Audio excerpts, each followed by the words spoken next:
I think mic बंद। Hello hello hello hello, अभी check करना। हाँ जी, आवाज क्लियर है भाई सभी को? All good. चलिए जी, तो आज का हमारा सेशन नंबर 3 स्टार्ट करते हैं भाई। लेकिन आज थोड़ा सा ट्विस्ट है। ट्विस्ट क्या है? ट्विस्ट ये है कि आज की हमारी इस कक्षा के अंदर हम वोकेबलरी वाला सेक्शन मेरे भाई पहले पढ़ेंगे। जी हां भैया, आज वोकैब वाला सेक्शन जो है हम पहले पढ़ेंगे, और जो डेली के 5 रूल है मेरे भाई उसको हम लोग पढ़ेंगे बाद में। तो सेशन नंबर 3 हमारा तैयार है। जल्दी से फटाफट कॉपी पेन लेके बैठ जाओ और मुझे बताना कि आपका स्कोर कितना आने वाला है। आज का हमारा पहला ईडियम्स, फर्स्ट क्लास में हमने करे थे साइनोनियम्स, दूसरी में करे थे एंटोनियम्स, तीसरी में है मेरे भाई ईडियम्स। चलिए जी, पहला क्वेश्चन आपके सामने है, स्क्रीन पर आंसर देना स्टार्ट कीजिएगा। क्वेश्चन नंबर 1, ईडियम क्या है? A piece of cake. क्या होता है भाई पीस ऑफ केक? अगर मैं आप लोगों से कहूं कि यार, किसी ने कहा यार वोकैबुलरी लर्न नहीं होती है, तो मैंने कहा यार वोकैबुलरी में अगर रिवीजन बार बार करो, it is just a piece of cake. ये तो बहुत आसान सा काम है, लेकिन इसमें बार बार क्या करना पड़ेगा? रिवीजन करना पड़ेगा। क्या करना पड़ेगा? रिवीजन। तो इसका मतलब ये हो गया कि ये बहुत आसान सी चीज है भाई। तो something that is very easy, कोई चीज जो बहुत आसान होती है उसे हम कहते हैं पीस ऑफ केक। तो याद करने का तरीका क्या है? केक। केक से याद रखना है। अगर कोई चीज पीस ऑफ केक है तो वो बहुत आसान सी चीज है। हिंदी वाले हमारे सभी हिंदी मीडियम के स्टूडेंट्स के लिए मैंने बिल्कुल एकदम बवाल इसका आगे जब रिवीजन के लिए एक्सप्लेनेशन दिया है। एक्सप्लेनेशन कैसे मिलेगा मेरे भाई? ऐसे मिलेगा। इससे बेहतर एक्सप्लेनेशन कुछ नहीं हो सकता। पीस ऑफ केक का मतलब होता है something that is very easy to do. Hindi में कहते हैं बहुत आसान सा काम। और जब समझ में ना आए तो एग्जाम्पल से समझ लेना कि solving that puzzle was a piece of cake for her. उसके लिए पजल को सॉल्व करना बहुत आसान सा काम था। तो सेंटेंस से समझ में आ गया कि पजल सॉल्व करना उसके लिए एक पीस ऑफ केक था। पीस ऑफ केक का मतलब है उसने आसानी से सॉल्व कर दिया। तो जब आपने हिंदी मीनिंग भी समझा और आपने एग्जाम्पल से भी समझा, तो इसका मतलब है अब तुम्हारे काबू से बाहर नहीं जाएगा मेरे भाई। ऐसे रिवीजन करके पढ़ोगे तो इससे ज्यादा बेहतर कुछ नहीं हो सकता। सबसे पहले क्या करना है? उसे मॉक के रूप में लगाना है। फिर मॉक हो जाए तो उसका बाद में क्या देखना है? सॉल्यूशन देखना है। पहले इंग्लिश में देखना है, फिर हिंदी में देखना, और तब भी काम ना चले तो एग्जाम्पल से करना मेरे भाई। ठीक है, चलो जी क्वेश्चन नंबर 2 पे आ जाओ। Bark up the wrong tree, गलत पेड़ को भौंकना। अब मान लो ये वाला पेड़ है और भैया जी इसको भौंकना है, और भौंक तुम किसको रहे हो? इसको रहे हो। तो इसका मतलब यहां भौंकना था, भौंक यहां रहे हो। क्या कर रहे हो? इसका मतलब आप किसी चीज के बारे में गलती कर रहे हो, मिस्टेक कर रहे हो। तो ऑप्शन के हिसाब से आंसर बताइए क्या होगा? ऑप्शन के हिसाब से होगा मिस्टेकन अबाउट समथिंग। किसी चीज को लेकर क्या करना? गलती करना। समझ में? लो जी, एग्जाम्पल से देख लो इसको। गलत दिशा में कोशिश करना, कोशिश करनी है यहां, पढ़ना है ये वाला कंटेंट, पढ़ रहे हो तुम ये वाला कंटेंट, तो मेरे भाई you are barking up the wrong tree. बात समझ में आया? Barking up the wrong tree. Example से समझ लो। If you think I broke the vase, अगर तुम्हें ऐसा लग रहा है ना कि मैंने उसे तोड़ा है, मैंने उस वेस को तोड़ा है, तो बेटे तुम गलत पेड़ को भौंक रहे हो। इसका मतलब तुम गलत सोच रहे हो। ऐसा नहीं है, मैंने नहीं तोड़ा। तो जब आप गलती कर बैठते हैं तो उसे कहते हैं bark up the wrong tree. तो गलत चीज को ब्लेम करना मेरे भाई। आइए जी, ब्रेक द आइस, आइस को तोड़ना, चुप्पी तोड़ना। आइस को तोड़ना मतलब मान लो मेरे हाथ में बर्फ है और मैंने बर्फ को तोड़ दिया। इसका मतलब क्या हुआ? इसका मतलब यह हुआ जब ग्रुप में बहुत सारे लोग बैठे थे तो कोई नहीं बोल रहा था, तो आप क्या करेंगे? अचानक से आइस को ब्रेक करेंगे। और जब आप अचानक से आइस को ब्रेक करते हो, जैसे नहीं होता जब जब आपको मान लो जैसे आप लड़का हैं या लड़की हैं, तो लड़के वाले देखने आ रहे हैं या लड़की वाले देखने आ रहे हैं, ठीक है, आप एकदम से पूरा माहौल शांत हो जाता है, बड़ा ऑकवर्ड सा साइलेंस हो जाता है, फिर आप अचानक से बोलते हो, ठीक है, एकदम से आप क्या करते हो? ब्रेक द आइस करते हो। तो to start a conversation in an awkward situation, जब बिल्कुल माहौल शांत होता है, ऑकवर्ड सी सिचुएशन होती है, तो आप उस साइलेंस को ब्रेक करते हो, इसे कहते हैं आइस को ब्रेक करना मेरे भाई। हिंदी में क्या कहेंगे इसको? चुप्पी तोड़ना। आया समझ में? He told a joke to break the ice, हालांकि जोक को क्रैक किया जाता है, लेकिन ठीक है, यहां ग्रामर का रोल नहीं है अभी। तो उसने एक जोक मारा जिससे माहौल एकदम क्या हो गया? अच्छा हो गया। यानी कि कोई बोल नहीं रहा था, अचानक से उसने जोक मारा और आइस ब्रेक कर दिया, और एकदम माहौल ठहाके लगे, लोग हंसने लगे। तो इसे कहते हैं आइस को ब्रेक करना, यानी कि कन्वर्सेशन को क्या करना मेरे भाई? स्टार्ट करना। अगले क्वेश्चन पे आ जाओ। Let the cat out of the bag. अब ये रहा बैग, इस बैग के अंदर कौन बैठी है? बिल्ली। बिल्ली को इस बैग से क्या करो? बाहर निकालो। जब बिल्ली को बैग से बाहर निकालोगे तो बिल्ली अपने साथ बहुत सारे क्या रखती है? बिल्ली अपने साथ रखती है बहुत सारे राज। उसने शेर को सारे राज नहीं बताए थे, लेकिन अगर उसको बैग से बाहर निकालोगे तो सारे राज खोल देगी भाई वो। तो बिल्ली को बैग से बाहर निकालने का मतलब है रिवील अ सीक्रेट, यानी कि सारे क्या खोल देना? राज खोल देना, सारे के सारे सीक्रेट्स बाहर ले आना। तो अब समझ जाओ जल्दी से फटाफट, हिंदी में क्या कहेंगे इसको? राज खोल देना। ठीक है जी। He accidentally let the cat out of the bag about the surprise party. अब मान लो हम सारे दोस्तों ने पार्टी का प्लान कर रखा है और हमारे दोस्त को पता नहीं है। अब अचानक से अनजाने में मेरे मुंह से निकल गया, यार कल तो पार्टी है भाई, तो मतलब मैंने बिल्ली को बाहर निकाल दिया, मतलब मैंने सरप्राइज बता दिया उसको। तो जब आप अनइंटेंशनली किसी इंफॉर्मेशन को लीक कर देते हो तो इसे कहते हैं let the cat out of the bag. Hindi में कहते हैं सारे के सारे क्या खोल देना? राज खोल देना भाई। आइए जी। Hit the nail on the head. अब हेड होता है मेरे भाई सर, और सर पे अगर मान लो मैंने नेल मार दी, कील मार दी, इसका मतलब जहां जरूरी था पर निशाना मारा भाई। क्या मतलब हुआ इसका? तो मैंने नेल को क्या कर दिया? हेड पे हिट कर दिया। अगर आपने हेड पे नेल को हिट कर दिया तो इसका मतलब आपने वही काम किया जो आपको करना था, एग्जैक्टली वही किया।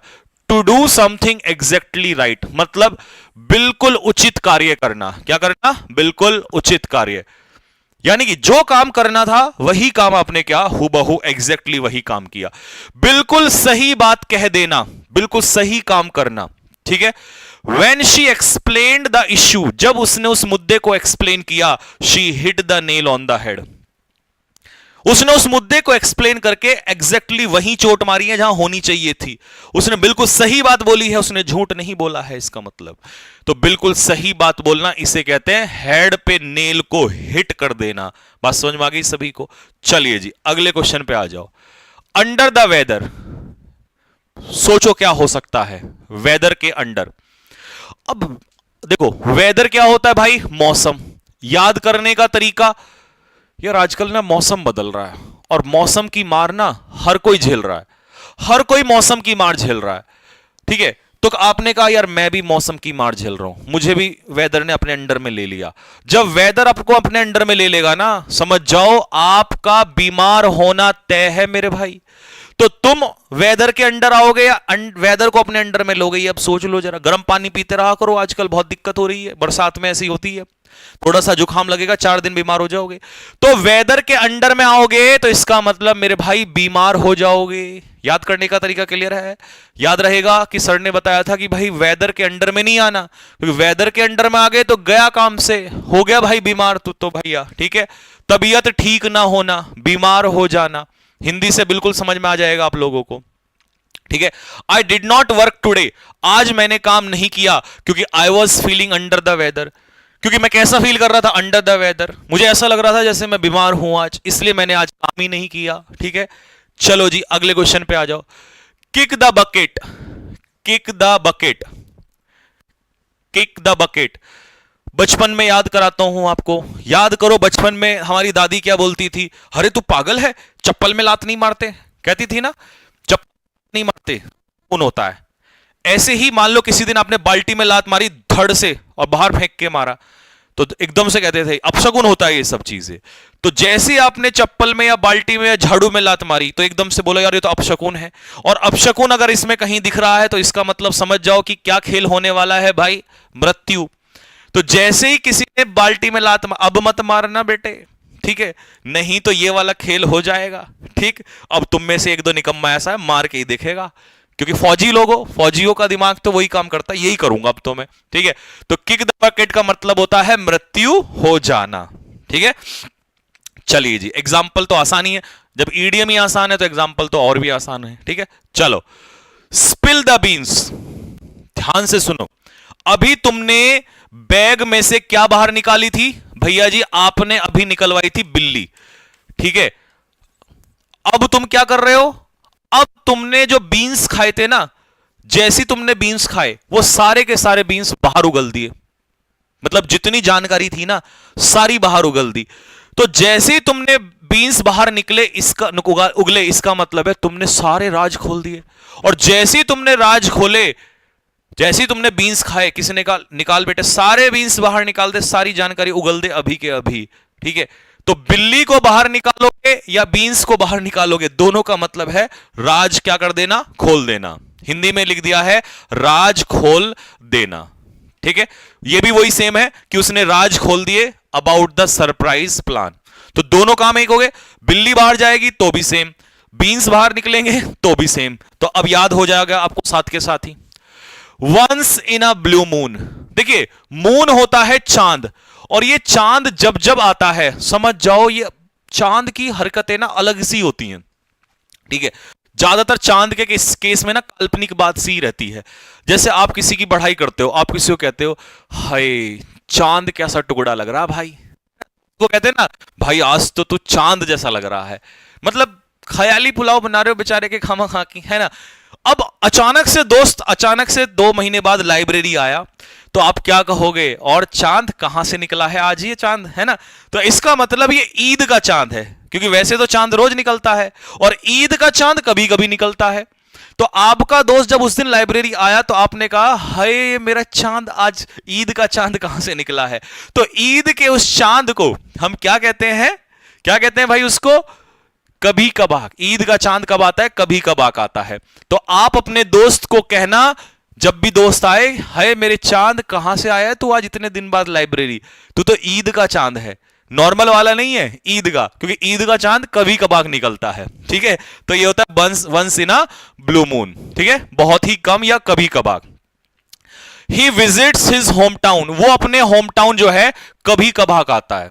ईद का चांद है ना, कभी कभार घूमने के लिए आता है। Next, the ball is in your court. आजकल विंबलडन चल रहा है। क्या चल रहा है? विंबलडन। जानते हो विंबलडन क्या होता है?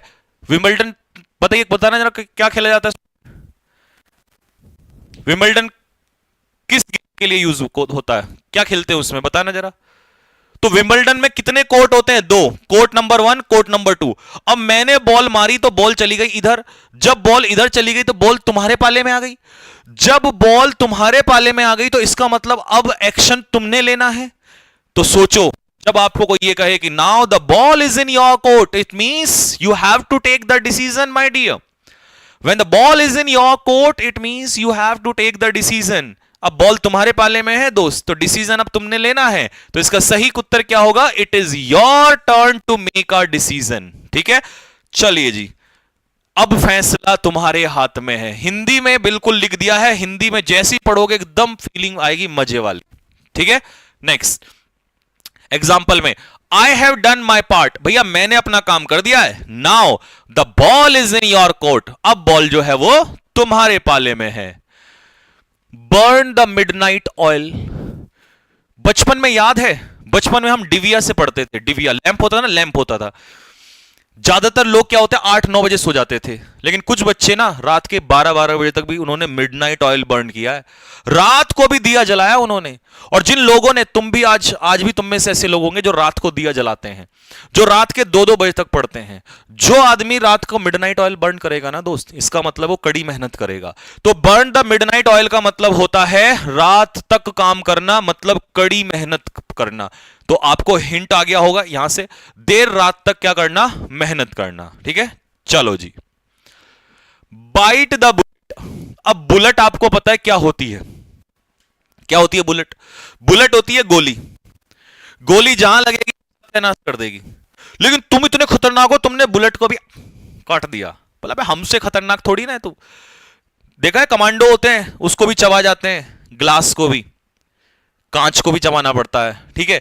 तो अगर आपने बुलेट को ही बाइट कर दिया, इसका मतलब क्या है? तुमने कैसी स्थिति को झेला है? बुरी स्थिति को।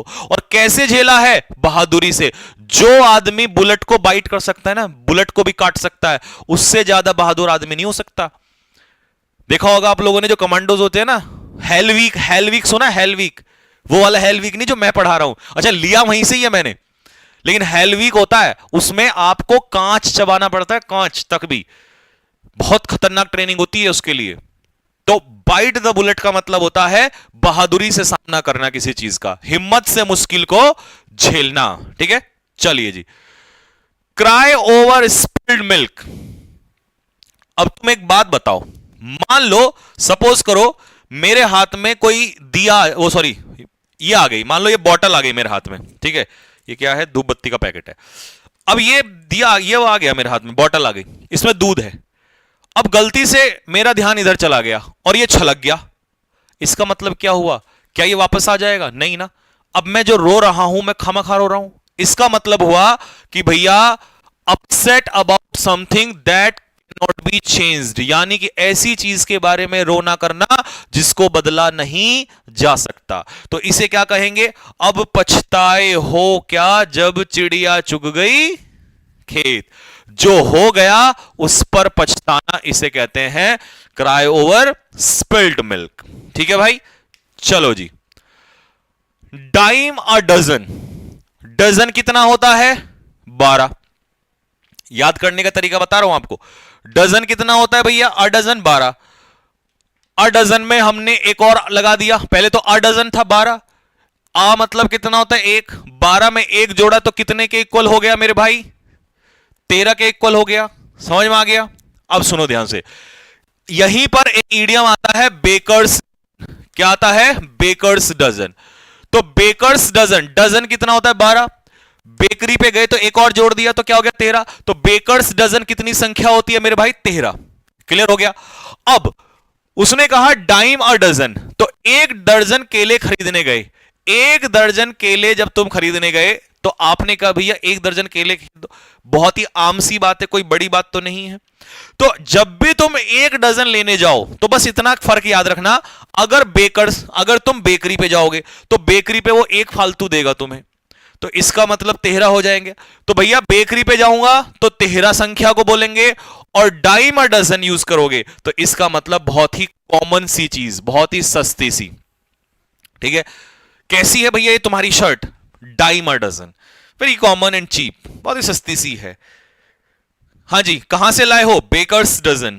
कितने लाए हो? Baker's dozen. मतलब डजन और बेकरी पे गए तो एक और ऐड कर दिया, 13। तो दोनों याद रखना, बेकर्स डजन, बेकरी पे जाऊंगा तो 13, और डाइम अ डजन कितना हो जाएगा? कॉमन और सस्ती चीज। लो जी, बहुत और सस्ता, ठीक है। चलिए जी, नेक्स्ट आ जाओ आगे। Beat around the bush. अब तुम एक बात बताओ, बुश क्या होती है? झाड़ी। झाड़ी है, झाड़ी को तुम क्या कर रहे हो? पीट रहे हो। एक बात बताओ, मैंने कहा आपसे कि जा भाई खेत में जाके काम कर ले, तुमने क्या करा? फर्जी काम, तुम झाड़ी को पीटने चले गए। झाड़ी को पीटने से खेत में कुछ होगा? नहीं होगा ना। इसका मतलब जो काम कह रहा था वो तो तुमने किया नहीं, घुमा फिरा के इधर उधर से ला रहे हो चीजों को। तो बीट अराउंड द बुश का मतलब है मेरे भाई घुमा फिरा कर बात करना। जब इधर उधर की बात करनी होती है तभी आप झाड़ी को पीटते हो, ठीक है। तो बीट अराउंड द बुश का मतलब है मेन मुद्दे पर ना के इधर उधर की गाना बजाना, ठीक है। आ जाओ जी। To avoid directly about the topic, है ना, to avoid talking directly about the topic, यानी कि टॉपिक के बारे में बात ना करना, बात घुमा फिरा के करना। Stop beating around the bush and tell me what happened. पिताजी का सबसे खतरनाक डायलॉग ये होता है, ये होता है कि नहीं, कि इधर उधर मत घुमा, ये बता, है ना, ये बता हुआ कैसे, कहां था तू, ठीक है। भैया आप राजस्थान से हो क्या?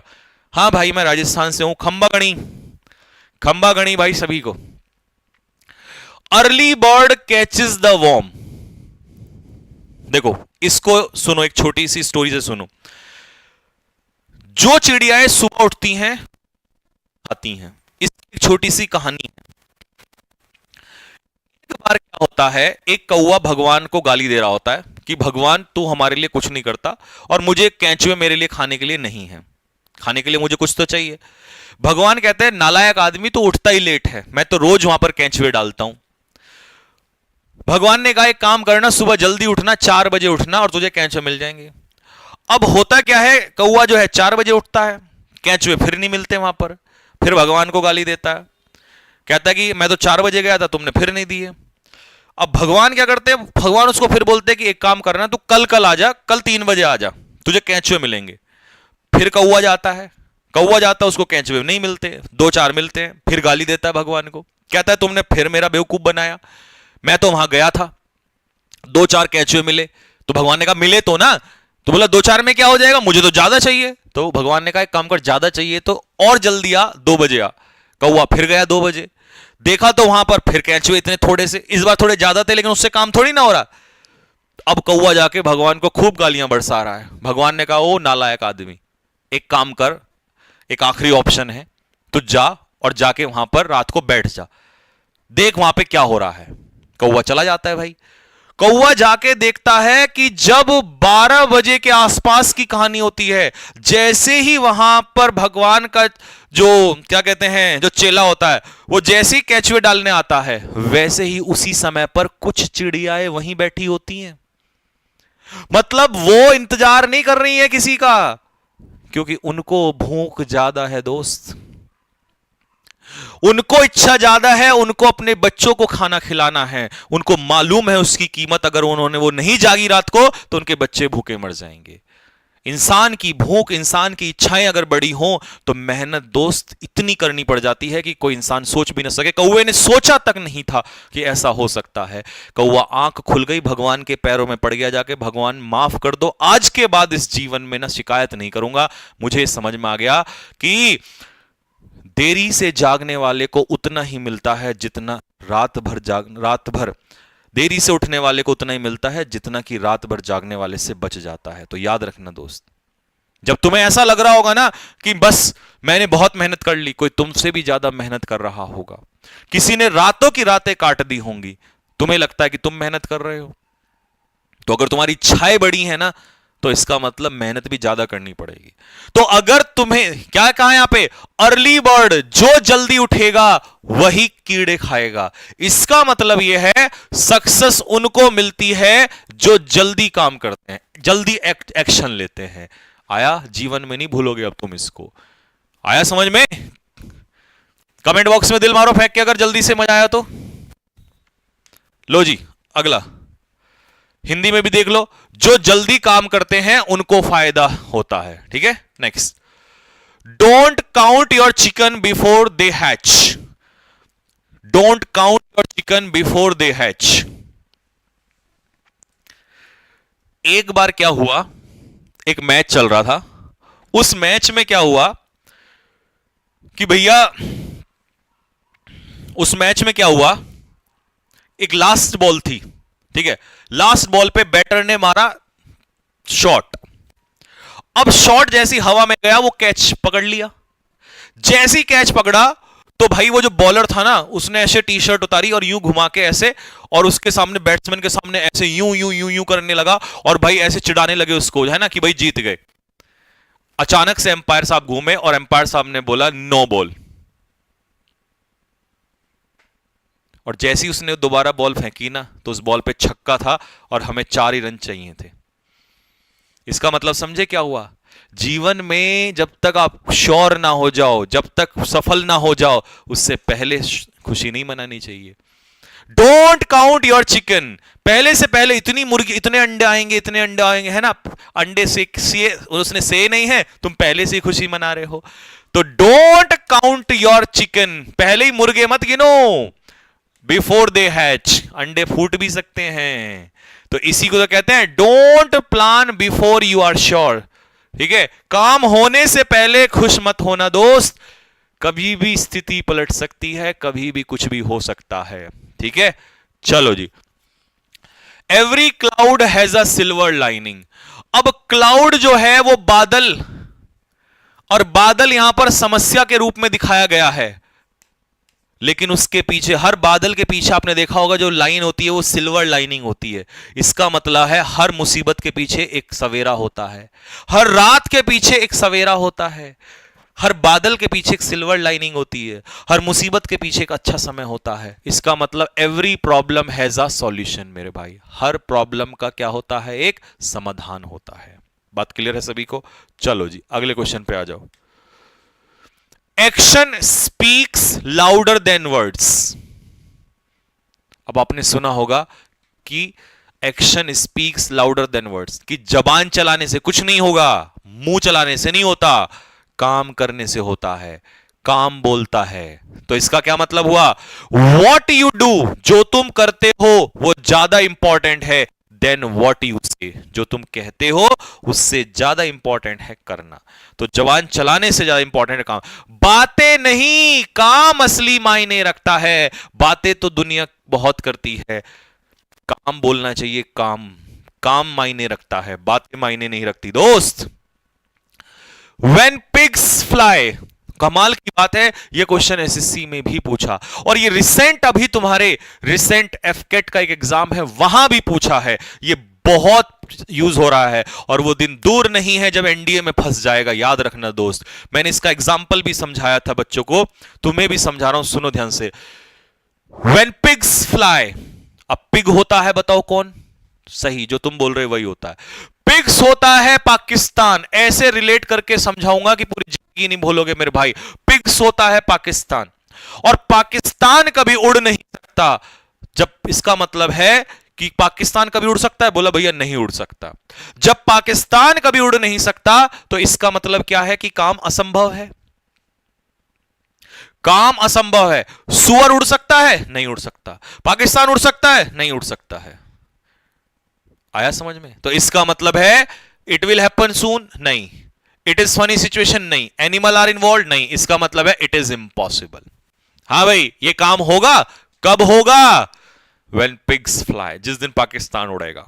पाकिस्तान कहां उड़ेगा, उन पे तो चलना ही मुश्किल हो रहा है बेचारों पे, ठीक है। जीवन में नहीं भूलोगे तुम, ठीक है, जो कभी नहीं हो सकता, ठीक है। अ ब्लेसिंग इन डिस्गाइज, छिपे रूप से वरदान। क्या बोलेंगे भैया? छिपे रूप से वरदान, छिपे रूप से वरदान। समझो, ऐसे एग्जाम्पल दूंगा, पूरे जीवन नहीं भूलोगे। 2020 में कोरोना आया, आया? अरे बोलो आया ना। 2020 में कोरोना आया, कोरोना में क्या लगाया? लॉकडाउन लगाया, लगा दिया। लॉकडाउन का लगना बहुत मुसीबत भरा था, लेकिन यह वरदान साबित हो गया। यह बुरी चीज थी लॉकडाउन, लेकिन यह वरदान साबित हो गया 10वीं और 12वीं क्लास के लिए। बात सही है कि नहीं है? तुम में से भी होंगे कुछ कोरोना वाले, हैं तुम में से भी कुछ कोरोना वाले। कोरोना वालों के लिए, सॉरी, हां, 10वीं और 12वीं वालों के लिए साबित हो गया, वरदान साबित हो गया। जब कोई चीज निगेटिव होती है और वो पॉजिटिव साबित हो जाए तो उसे कहते हैं छिपे रूप से वरदान साबित हो गया। बात समझ में आई सभी को? तो इसे कहते हैं something bad that turns out to be good, जो बाद में अच्छा साबित होती है। जो पहली नजर में बुरा लगे लेकिन फायदेमंद निकले, बाद में फायदेमंद निकलेगा, ठीक है। चलिए, cut to the chase, cut to the chase. भैया don't beat about the bush, cut to the chase. आओ जी, सीधा सीधा आ जाओ, पहुंच जाओ सीधा सीधा। तो क्या कहलाएगा? That is cut to the chase, यानी कि गेट टू द पॉइंट। यानी कि इसका सीधा मतलब हो जाएगा सीधा मुद्दे पर आना, कि भाई इधर मत जा, इधर मत जा, कट करके सीधा चेज कर। कट करके क्या कर? चेज कर। इधर उधर क्यों जा रहा है? Cut to the chase, cut करके चेज कर सीधा सीधा। इसका मतलब है सीधा मुद्दे पर आ, इधर उधर की बात ना कर। तू ये बता काफिला कैसे लुटा। तो फिर सुषमा स्वराज जी कहती हैं, नहीं, सुषमा स्वराज जी कहती हैं कि तू इधर उधर की बात ना कर, ये बता काफिला कैसे लुटा। तो मनमोहन सिंह जी कहते हैं कि कोई यूं ही बेवफा नहीं होता, कुछ तो मजबूरियां रही होंगी। ठीक है। डोंट जज a book by its cover. किताब को कवर से जज नहीं करना चाहिए दोस्त। कुछ किताबों के कवर बेकार होते हैं लेकिन अंदर का मटेरियल बहुत अच्छा होता है। कुछ किताबों के कवर बहुत अच्छे होते हैं लेकिन अंदर का मटेरियल खराब होता है। ऐसे इंसान अगर बाहर से देखने में अच्छा है तो जरूरी नहीं अंदर से अच्छा हो। ऐसे इंसान अगर देखने में खराब है तो जरूरी नहीं अंदर से बुरा हो। इसीलिए किताबों, है ना, डोंट जज a book by its cover, don't जज पीपल बाय अपीयरेंस। लोगों को दिखावे से, यानी कि बाहरी दिखावे से जज मत करो। किसी को सिर्फ दिखावे से मत आंकना दोस्त। Hit the ground. बताओ, हिट द ग्राउंड, ग्राउंड को हिट करना क्या है भैया? ग्राउंड को हिट करना, to start something quickly. Ground को जैसे हिट किया आपने, एकदम से किसी चीज को तेजी से स्टार्ट कर दिया।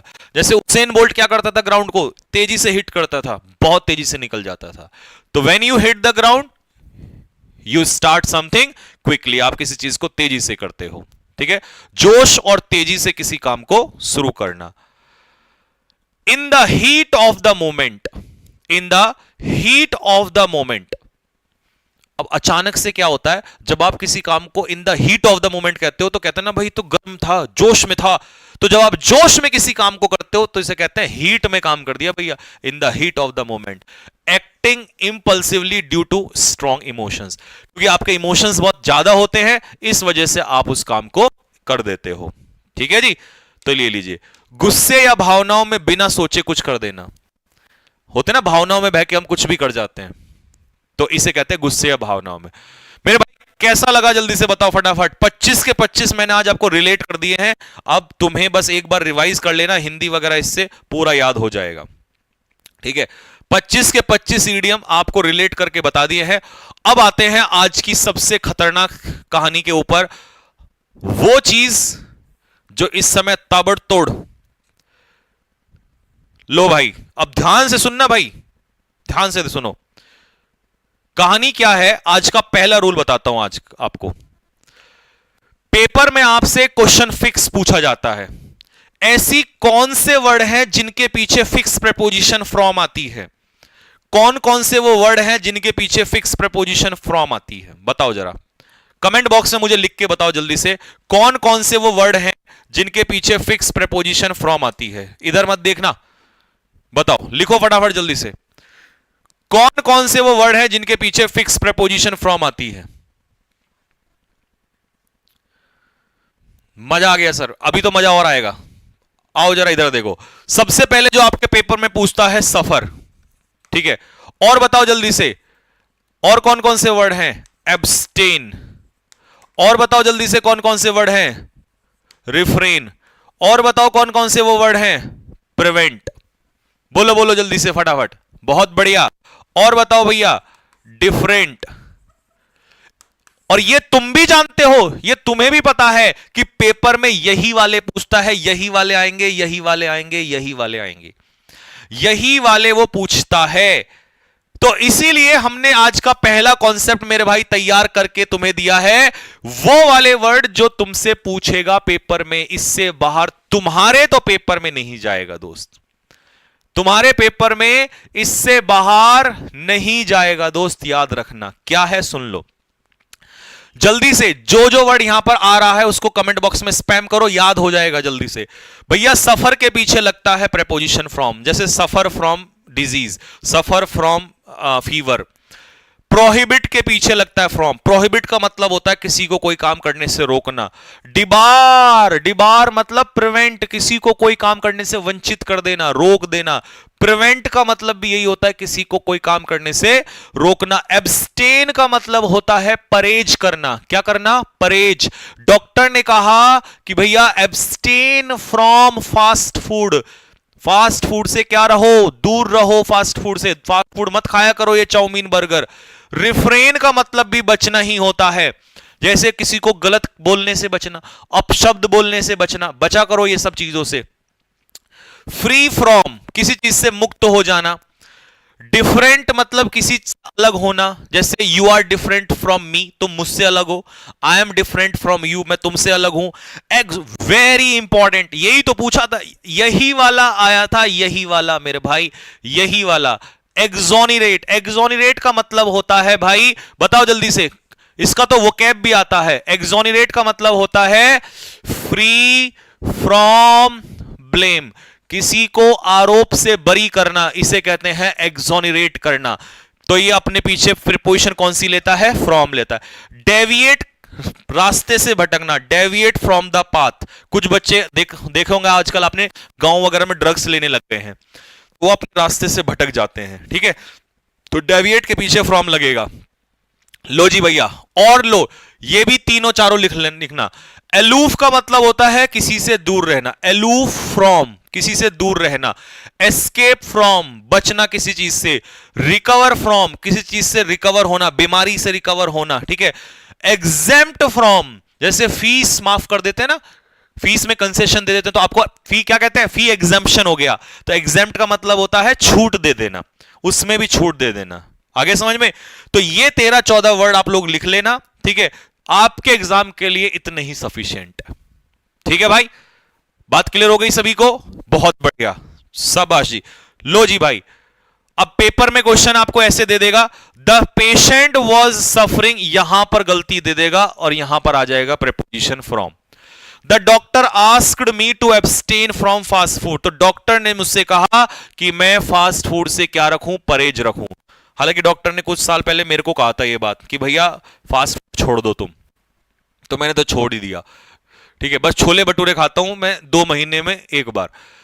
The robbers escape from, robbers जो है वो जेल से क्या है? बच के भाग गए, फरार हो गए।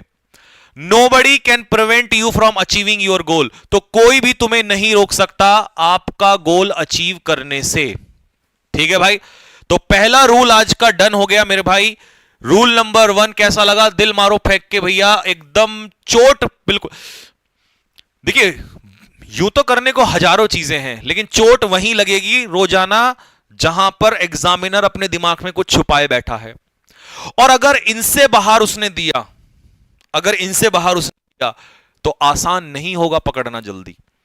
तो हम हर दिन वहीं चोट करेंगे जहां एग्जामिनर सोच के बैठा है। और अभी तो 5 5 5 5, सोचो ये जैसे क्लास बढ़ती जाएगी, ये ऐसे बवाल इकट्ठा हो जाएगा तुम्हारे पास बारूद, और इस बारूद को बस तुम रोज रिवाइज करते रहना। और समय आने दो दोस्त, समय आने दो। कहते हैं कि action speaks louder than words, इस बार बताएंगे हम, ठीक है, action speaks louder than words. समय आने दो जरा, फिर बताएंगे इस क्लास का महत्व क्या है, ठीक है। अभी तो खैर बोलने में ज्यादा अच्छा नहीं लगेगा, इस बार समय वक्त बताएगा दोस्त सब कुछ। आओ मेरे भाई, अगला रूल पढ़ते हैं, आपको अगला रूल बताते हैं। एक क्वेश्चन यहां से फंसेगा, एक क्वेश्चन यहां से आएगा मेरे भाई। जो पुराने बच्चे हैं वो जानते होंगे कि हां सर बिल्कुल सही जगह चोट मारी है। जिसको लग रहा है कि यार ये तो वहीं मार दी चोट, ये क्वेश्चन आता है। हर दिन तुम्हें वो रूल वाले देखने को मिलेंगे जहां से क्वेश्चन आता है, ठीक है। एक क्वेश्चन यहां से मैं लिख रहा हूं 100%, क्या लिख दिया भैया? 100%। 99% लिखना और 100% में फर्क है। तुम्हारे पेपर में 100% आएगा, ये लिखो, यही वाला आएगा भाई, यही वाला, यही वाला आएगा। क्योंकि 5 साल से तो मैं पढ़ा रहा हूं, ऐसा 5 साल में कोई एग्जाम ही नहीं गया, 1-2 मीटिंग में तो आता ही आता है। हर बार बच्चे भेजते हैं कि भैया ये पकड़ो, क्या है पकड़ लो जरा ध्यान से। हमारे पास कुछ ऐसे वर्ड होते हैं जो अनकाउंटेबल नाउन की तरह यूज होते हैं, चाहे वो फर्नीचर हो, चाहे वो एडवाइस हो, चाहे वो इंफॉर्मेशन हो, चाहे वो म्यूजिक हो, चाहे वो पोएट्री हो, कविताएं, चाहे वो पेन पेंसिल हो, स्टेशनरी, चाहे वो बहुत सारे सीनरी हो, सीनरी हो, चाहे वो क्रॉकरी हो, चाहे वो अल्फाबेट हो, चाहे वो कचरा हो, वेस्टेज, चाहे वो नॉलेज हो, चाहे वो लगेज हो, चाहे वो बैगेज हो, चाहे वो ट्रैफिक हो, चाहे वो आपकी गंदगी फिल्थ हो, चाहे वो मशीनरी हो, चाहे वो ज्वेलरी हो, चाहे वो इक्विपमेंट हो, चाहे वो फ्यूल हो, यही वाले आएंगे दोस्त, यही वाले आएंगे सारे। कैसे नाउन है सर? मेरी मीटिंग में आया था आकाश राणा जी, ये बात है, लो मारो दिल फेंक के। 5 साल से मेरी नजर में ना एक एक पेपर गुजरा है। 5 साल से मैं ये भी जानता हूं कि वो पेपर जब बनाता है तो कहां से क्वेश्चन क्यों उठा रहा होता है, कहां से क्वेश्चन उठा रहा है। हर बार मैंने देखा है क्वेश्चन बच्चों को भेजते हुए। तो भाई दिमाग में बस इतना रखो, जो सामने वाला करवा रहा है ना, करते चले जाओ। तो ये सारे कैसे नाउन है? अनकाउंटेबल नाउन है। इनसे पहले डायरेक्ट आर्टिकल ए और एन कभी नहीं लगेगा, इनके साथ एस या ईएस कभी नहीं लगेगा, और इनके साथ वर्ब कैसी लगेगी मेरे भाई? सिंगुलर लगेगी। तो ये 3 तरीके से पेपर में क्वेश्चन आ सकता है। एग्जाम्पल करेक्शन करके बताओ जल्दी से। पहला करेक्शन, दूसरा करेक्शन, तीसरा करेक्शन, चौथा करेक्शन। करेक्शन करो फटाफट जल्दी से। पहला, दूसरा, तीसरा और चौथा। First, second, third and fourth.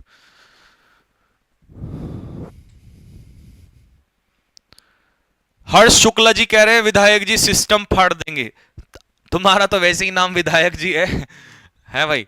I have read the poetries, I have read the. Shukla ji कहां से हो आप? ऐसा लग रहा है जैसे मिर्जापुर से हो। हैं? आई हैव रेड द पोएट्रीज नहीं होगा, पोएट्री होगा, या पोएट्री नहीं होगा तो पोएम्स भी कह सकते हो, क्योंकि पोएम काउंटेबल होता है तो उसका प्लूरल बन सकता है, लेकिन पोएट्री का पोएट्रीज नहीं हो सकता। Mohan gave me an information कहना गलत है। अगर कहना ही है तो अ पीस ऑफ इंफॉर्मेशन कह दो, क्योंकि आप इसको पीस में तोड़ सकते हो। पीस काउंटेबल नाउन है। द मशीनरीज, ना भैया जी ना, मशीनरीज तो ना होगा, तो क्या होगा?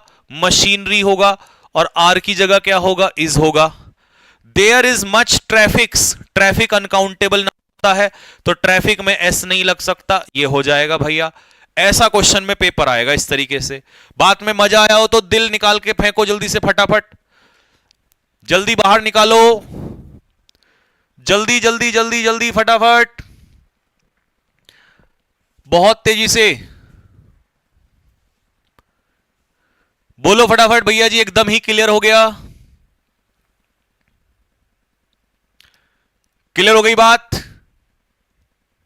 बहुत बढ़िया भाई, शाबाश मेरे शेरों, शाबाश। आज का रूल नंबर 3, रूल नंबर 3 सुनो ध्यान से, क्या है? हमारी वर्ब 2 प्रकार की होती हैं। कौन सी होती हैं? वर्ब हमारी 2 प्रकार की होती हैं। एक होती है वर्ब ऑफ एक्शन और एक होती है verb of state. Verb of action continuous में यूज हो सकती हैं, जैसे दौड़ना। अब मान लो मैं दौड़ रहा हूं, तो दौड़ना क्या है? दौड़ना इज एन एक्शन, यह है वर्ब ऑफ एक्शन। तो मैं इसको कंटिन्यूअस में यूज कर सकता हूं। मैं आपको कह सकता हूं आई एम रनिंग। लेकिन कुछ वर्ब एक्शन नहीं हो सकती हैं, जैसे कि मान लो आपने किसी के सामने जाके कहा, आपने कहा आई एम लविंग यू। क्या कहा आपने? I am loving you, I am loving you. अब जैसे ही आपने इसको कंटिन्यूअस बनाया, इसका मतलब ये क्या कर दिया आपने? एक्शन कर दिया, क्योंकि एक्शन ही तो कंटिन्यूअस हो सकता है। तो आपने कहा आई एम लविंग यू, सामने से उल्टे हाथ का थप्पड़ आया कान पे धड़ से। आपने कहा क्यों मारा? उसने कहा जब तुझे यही नहीं पता नालायक इंसान कि प्यार जो है वो एक्शन नहीं होता है, और लड़कों के हिसाब से एक्शन ही प्यार होता है। उसने कहा अबे नालायक इंसान, प्यार इज नॉट एन एक्शन, प्यार इज अ फीलिंग, प्यार इज अ भावना।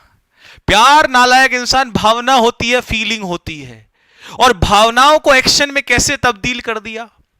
ये एक्शन नहीं है, ये फीलिंग है, और फीलिंग स्टेट होती है। और वर्ब ऑफ स्टेट कभी कॉन्टिन्यूअस में यूज नहीं होती, वर्ब ऑफ स्टेट कभी कॉन्टिन्यूअस में यूज नहीं होती। तो तूने इसे एक्शन कैसे बता दिया? भाग यहां से, भाग, जा पढ़ के आ, पहले सर की क्लास पढ़ के आ, संजीव सर की क्लास पढ़ के आ जाके, तब इधर से प्रपोजल फेंकना। फिर तुमने आके देखा रात को 9 बजे वाली क्लास में कि यार यहां तो खेल कुछ और था, काश मैं पढ़ के चला गया होता तो आज मैं भी, चलो आगे नहीं बढ़ते हैं, नहीं तुम भावनाओं में बह जाओगे। आई एम लविंग, अब मत कह देना बेटे, अब मत कह देना जाके। अगर तुमने ग्रामर का गलत इस्तेमाल किया, मेरी शक्तियों का गलत इस्तेमाल किया, तो देख लेना। तो आई एम लविंग यू बेटा नहीं कहना है, आपको क्या कहना है लिखो कमेंट बॉक्स में। अभी प्रैक्टिस करवा देता हूं ताकि गड़बड़ ना हो, क्योंकि तुम रो के फिर मेरे पास आते हो, भैया मेरे मार्क्स नहीं बढ़ रहे हैं, भैया मेरी किडनी खराब हो रही है, भैया मेरे साथ तो ये हो रहा है। अब नहीं होंगे। लिखो फटाफट। प्रपोजल डालने से पहले क्या बोलोगे जल्दी बताओ, फिर रोओगे बैठ के, भैया मुझे तो छोड़ दिया। छोड़ दिया तुम्हारी शुरुआत ही निकम्मी है। फिर कमेंट बॉक्स में लिख के बताओ क्या लिखो, क्या बोलोगे जरा बोलो जल्दी से। ये बात, ये उतना बात आप बोलोगे आई लव यू। तो अब समझ में आया कि यहां पर ये क्या था, फीलिंग्स था। ये फीलिंग्स था मेरे भाई, और जहां ये फीलिंग्स है तो ये स्टेट है, और वर्ब ऑफ स्टेट कभी कॉन्टिन्यूस में यूज नहीं हो सकती। तो अब मैं तुम्हें ऐसी वर्ब बता रहा हूं जो कॉन्टिन्यूस में यूज नहीं हो सकती। कहां होंगी? वर्ब ऑफ स्टेट इंडेफिनिट में यूज कर सकते हो, कॉन्टिन्यूस में यूज मत करना दोस्त, नहीं तो बवाल खड़ा हो जाएगा, फिर थप्पड़ खाओगे उल्टे हाथ का। ठीक है, चलिए जी, कौन कौन सी वर्ब है मेरे साथ लिखो, कमेंट बॉक्स में स्पैम करो फटाफट। ओ चौधरी मत बन, नालायक आदमी, लेट के पढ़ रहा है रात के कितना, अभी क्या 12 बज गया? दिखाना जरा कितना टाइम हुआ। 9:52 हुई है, 10 भी नहीं बजा है। ठीक है, बुढ़ापा नहीं आ गया, खड़ा हो जा, नहीं तो वहीं आगे पेट दूंगा। फौज का आदमी है तू, एसएससी का बच्चा नहीं है। एसएससी वालों को मैं फिर भी माफ कर देता हूं, तुम डिफेंस वाले हो। ठीक है, बुढ़ापा नहीं आ गया तुम लोगों को, शादी की उम्र हो रखी है तुम्हारी, जवान हो तुम भैया। वैसे तो घर वालों को शादी करवा दो हमारी, है जवान हो गए हम, वैसे तुम्हें बुढ़ापा आ रहा है। खड़ा हो जा, बैठ के पढ़ ले नालायक आदमी। मैं नहीं खड़ा यहां पे, फिर तुमसे तो बड़ा ही हूं मैं, मुझे तो खड़ा कर रखा है यहां पे, मेरे से तो गला फड़वा के चिल्ला रहे हो। हाँ भैया मजा आ रहा है क्लास में, ओए होए होए होए होए, और खुद ऐसे टांग पे टांग धर के ओए होए होए, और सिनेमा चल रहा है भाई, बिल्कुल आनंद ही आनंद, जीवन का आनंद आ रहा है भाई। इससे बढ़िया तो सिनेमा में भी है, इससे बढ़िया तो सिनेमा हॉल में भी मजा नहीं आता है भाई साहब।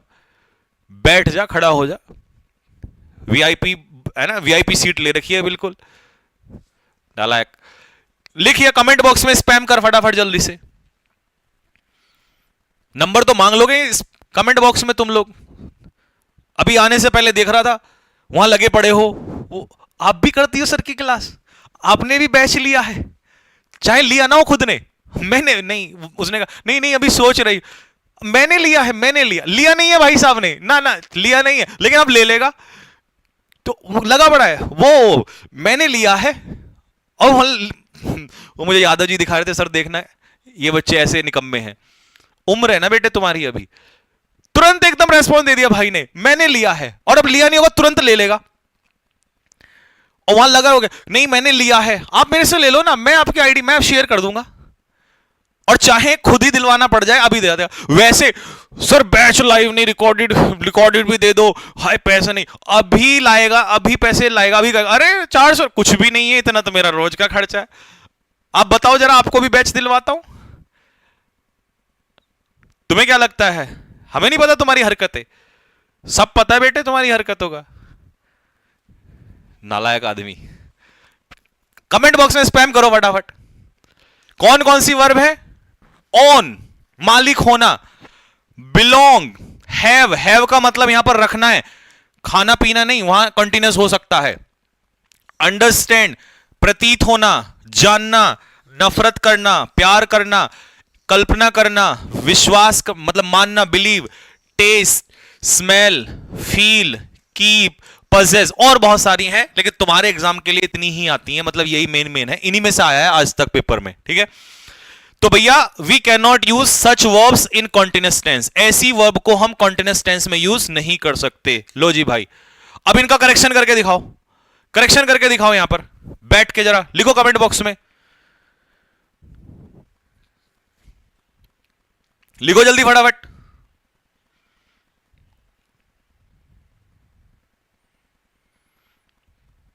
भैया हमारे दिल की बात आपको कैसे पता होती है? क्या तुमने नाम क्या दे रखा है मुझे? बस जब तुमने नाम दे ही रखा है तो मुझे तुम्हारी सारी हरकतें पता होती हैं। चलो, आई एम नोइंग यू, तो क्या करोगे? I know you. Rakhi is loving Manoj, क्या करोगे? Rakhi loves Manoj. I am believing, मैं ऐसा मानता हूं कि वो पास कर लेगी, तो I believe. They are having 3 children, they have 3 children, उनके 3 बच्चे हैं। हो गया ये वाला भी? लो जी भैया, ये वाला भी हो गया। अगले टाइप पे आ जाओ फटाफट जल्दी से। एक क्वेश्चन 100% लिख दिया ना तो लिख दिया, बस तुम्हारे भाई ने 100% लिख दिया तो लिख दिया, आएगा आएगा 100% आएगा मेरे भाई, रोक नहीं सकता कोई भी। हार्डली स्केर्सली का क्वेश्चन तुम्हारे में फंसता ही फंसता है। क्या है भैया सुन लो, हार्डली स्केर्सली से जब सेंटेंस स्टार्ट होगा तो मेरे भाई इसका जो पेयर है वो किससे बनेगा? पहले तो ये बात सुन लो, व्हेन से बनेगा। कितने क्लॉज होंगे? C1 और C2, 2 क्लॉज होंगे। दूसरी बात, काम की बात ध्यान से सुनो, जब हार्डली स्केर्सली से सेंटेंस स्टार्ट होगा तो उस पहले आएगी हेल्पिंग वर्ब, फिर आएगा उसके बाद सब्जेक्ट, और फिर उसके बाद आएगी मेन वर्ब। जैसी हेल्पिंग वर्ब होगी वैसी ही क्या लगाना? मेन वर्ब लगाना। बस इतना ध्यान रख लेना। यहां से देखो, हार्डली स्केर्सली से शुरू किया तो पहले हेल्पिंग वर्ब, फिर सब्जेक्ट, हेल्पिंग वर्ब के हिसाब से मेन वर्ब, और हार्डली स्केर्सली का पेयर किससे बना दिया? व्हेन से बना दिया। ठीक है जी, आओ एग्जाम्पल में बताओ, पहले का करेक्शन और दूसरे का करेक्शन। पहले का करेक्शन भी करो और दूसरे का करेक्शन करो, दोनों में करेक्शन करो जल्दी से। दोनों का करेक्शन करके दो मुझे यहां से।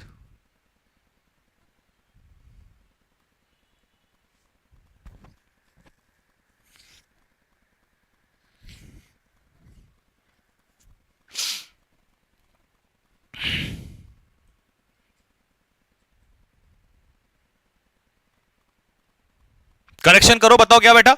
Hardly Dinesh had left, hardly के बाद दिनेश नहीं आएगा मेरे भाई, हार्डली के बाद पहले हेल्पिंग वर्ब आएगी, तो हार्डली हैड दिनेश लेफ्ट, तो दिनेश हैड के बाद चला जाएगा।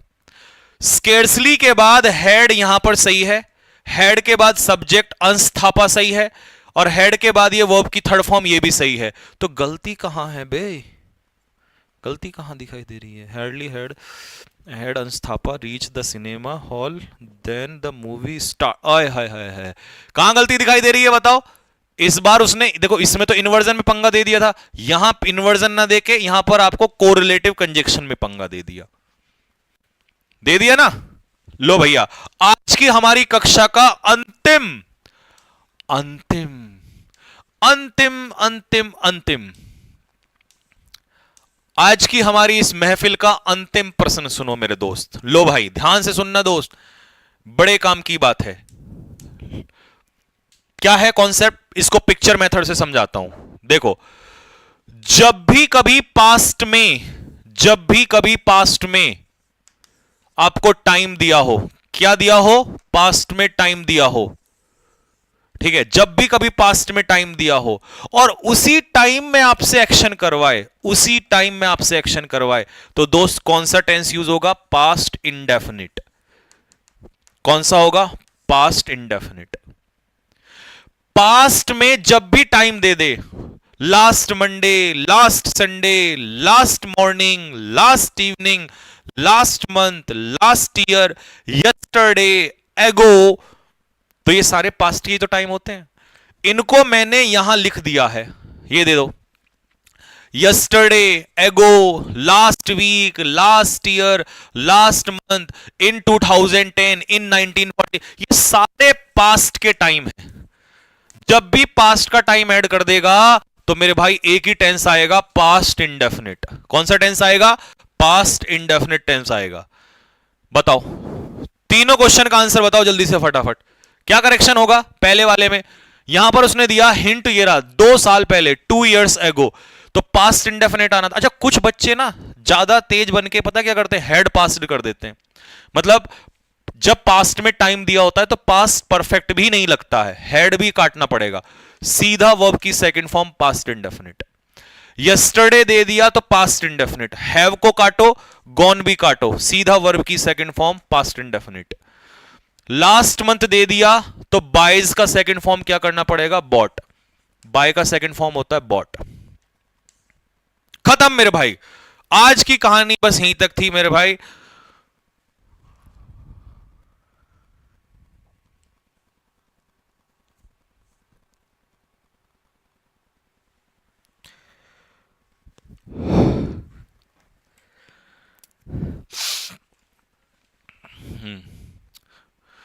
एक बार पीडीएफ दिखाना जरा।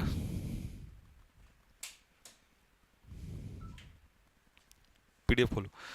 अब जिस जिस बच्चे ने ये कहा था कि भैया जो आप हमें डेली वोकैब पढ़ाते हो, इस वोकैब की भी हैंड रिटन नोट्स दे दो, तो भाई मेरे बस में जितना हो सकता है मैं अपनी तादाद से ज्यादा काम करता हूं, ठीक है।